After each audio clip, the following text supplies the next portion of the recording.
welcome to another episode of Rise Vermont TV. My name is Brian Kluke and I'm the Rise Vermont Wellness Specialist. On today's episode, we're highlighting another park here in St. Albans in Franklin County. This is our biggest park, arguably, and we're here again with our same guest, Andrew Gratton from the Rec Department. How's it going? Welcome. So this park, we know a little bit about you now, but this park appears to be the biggest one. I would agree. A lot of different assets to it. Yep. Just give us a brief overview on each section to start. So definitely, there's a lot of different pieces of this park, and it's a seasonal park. I would say there's 2 different seasons that it runs in, and there's different activities for both. So we'll start with the season we just came out of, winter. So in the winter, this hill behind us, which still has some man-made snow on it, is operated for skiing and snowboarding. It's accessible by a tow rope for people that can go all the way to the top and ski and snowboard down. BFA ski and snowboard team train here. There's also a sledding hill to our right over here, which is used by the public throughout the year. Great space. This is where actually I learned to snowboard. So wow. This facility is free to the public for skiing and snowboarding. It's by donation only. So they're usually open Friday, Saturday, and Sunday for skiing and snowboarding, and sledding is the same. There's also a very vast trail network out here that's used in the winter time for cross-country skiing, snowshoeing, as well as people who are just kind of interested in walking dogs or anything like that, or just going for a nature walk with their kids. So those are kind of the main aspects that we use the park for in the winter.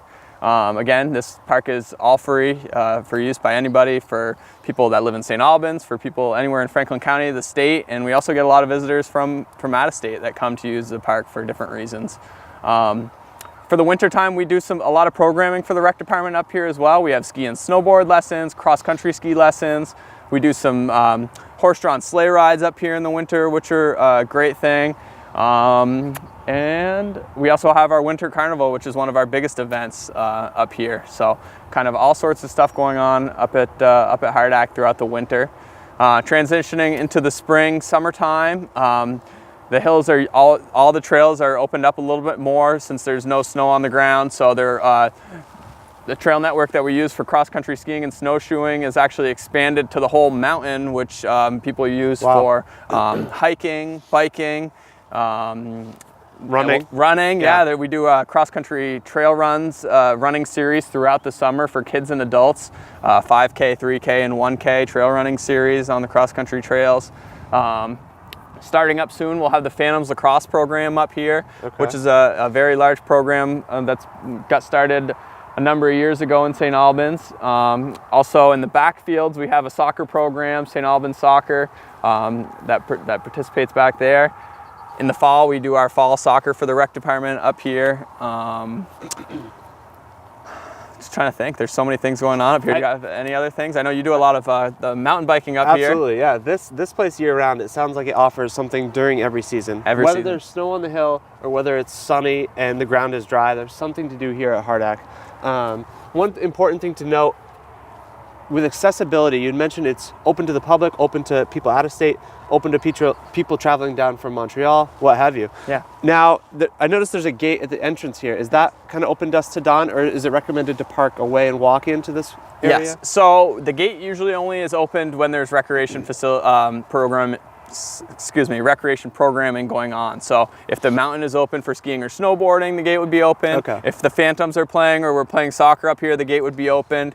Otherwise, when this facility isn't manned or there's nobody up here throughout the hours, so we keep that gate closed. So there's no, we've had issues with people driving cars on the fields and things like that. So the gate stays closed just to kind of protect the area. People are more than welcome to walk around the gate. They do it all the time, and that's kind of what it's for. But when there's not a person or a body up here to kind of facilitate the area. Exactly. That's when the gate's closed, and that's why we have to keep it closed. But it is still technically open for people to come use. So also one of the things that we forgot to mention in the background is the dog park. Mark's Bark Park back there is open for people to have their dogs off leash. It's one of the only off leash areas in St. Albans. So that park is open for any dogs. There's a large park for bigger dogs and a smaller park for small dogs. Again, that is for off-leash dogs. Anytime that dogs are welcome up on the Hardack facilities, people walk their dogs throughout the trail systems, and they use the backfields to play fetch and things like that. While dogs are outside of the dog park, though, we do ask for them to be on leash. Again, this is just to protect kind of the other people and the kids that are participating in programming up here. So dogs have to be on leash when they're using the facility. And we also ask you to please pick up after your animals as well. Okay.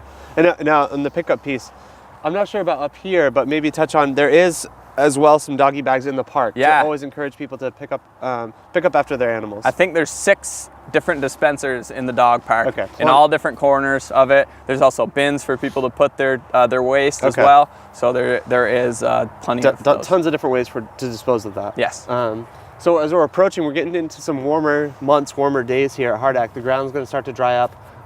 What are some of the happenings that'll be here in the summer? You touched on it a little bit, and you had mentioned that there's a trail network off to our right here. Yep. A running series. Yep. As far as the details, you mentioned the distance, 1, 3, and 5K, correct? Yes. Yep. Is it free? When is it? There is a cost associated with that. I don't have the dates off the top of my head. It starts up usually in June, July, and runs through late August, early September, depending on the weather.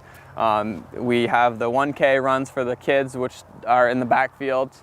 The kids runs are actually free. It's the 3 and 5K runs that there is a cost associated with them. I believe it's $5, and there's a fee for the whole summer if you want to participate, which is a little bit less.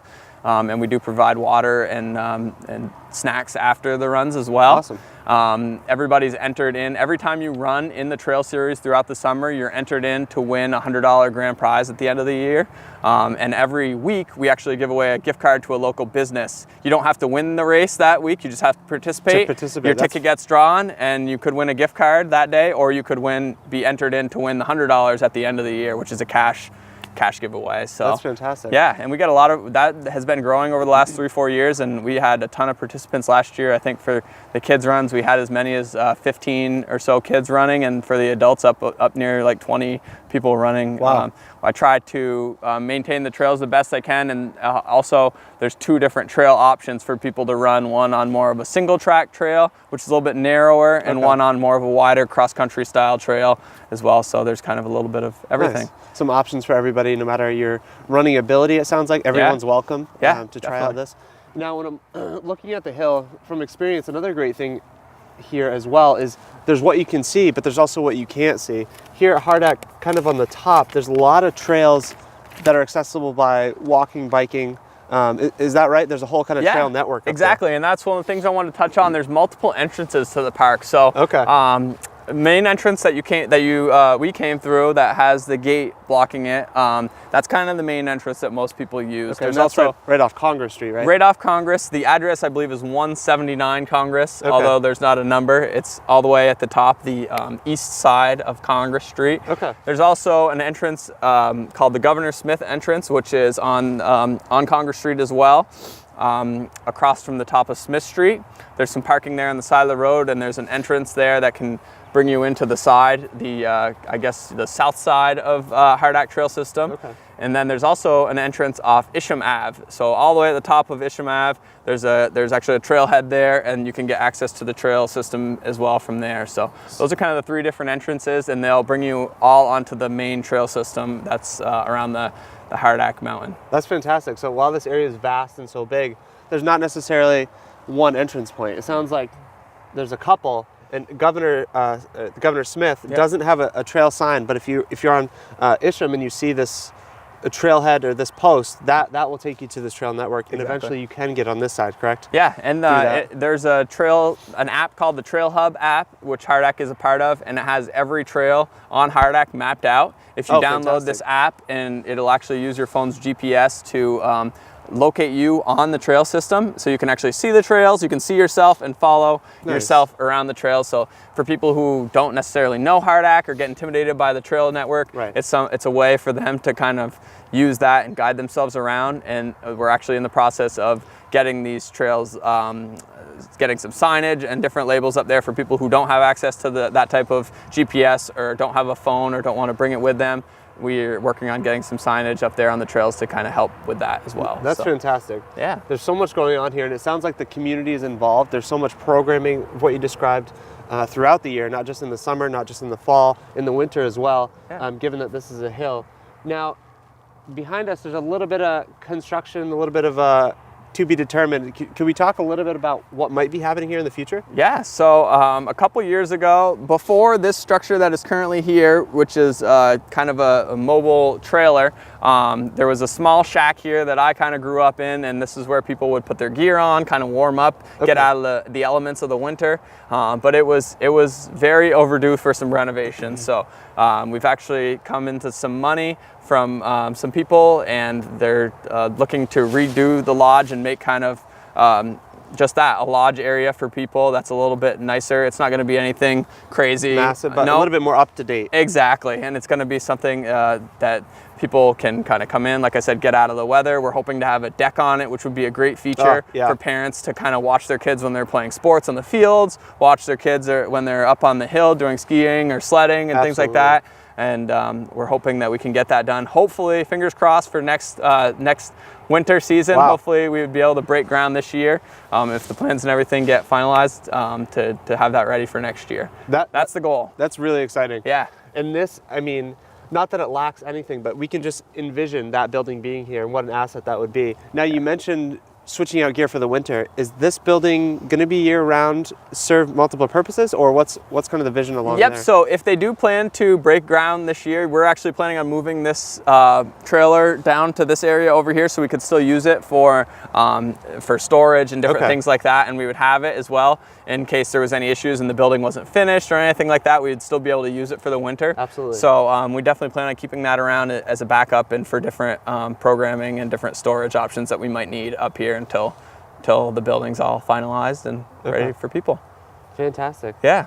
This is really a terrific area. Is there anything else programming-wise or feature-wise that you'd like to touch on in the park? I think we might have covered everything, but yeah, I don't know. This place it's so big and there's so much programming going on up here. We're always looking for new ways to provide more programming up here and to ways to kind of develop and innovate up here in different ways. So always welcome for people's ideas and things like that, and anything they'd like to see up here.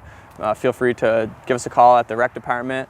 Again, the number or ways to reach us, our phone number is 802-524-1500, and my extension is *268. You're welcome to reach out to us if you have any ideas or anything you'd like to see up here, or any comments or questions you have about the area. Feel free to reach out to us. That's fantastic. So it sounds like there's a number of things to do here at Hardack, here in St. Albans on Congress Street. Tons of different ways and potential to collaborate with the rec department. If you've got an idea or something you'd like to try, feel free to reach out about programming, it sounds like, as well. Yeah, definitely. And they're also kind of the means to get involved, sign up, if you're interested in any of this programming here. Another fantastic park in the area, great utilization already, but again, year after year, as this continues to expand and grow, we'd like to see that increase as well, and see multiple generations use it. Definitely. Awesome. Well, thank you very much, Andrew, for being on today's show. Thanks for having me. And thank you very much for watching.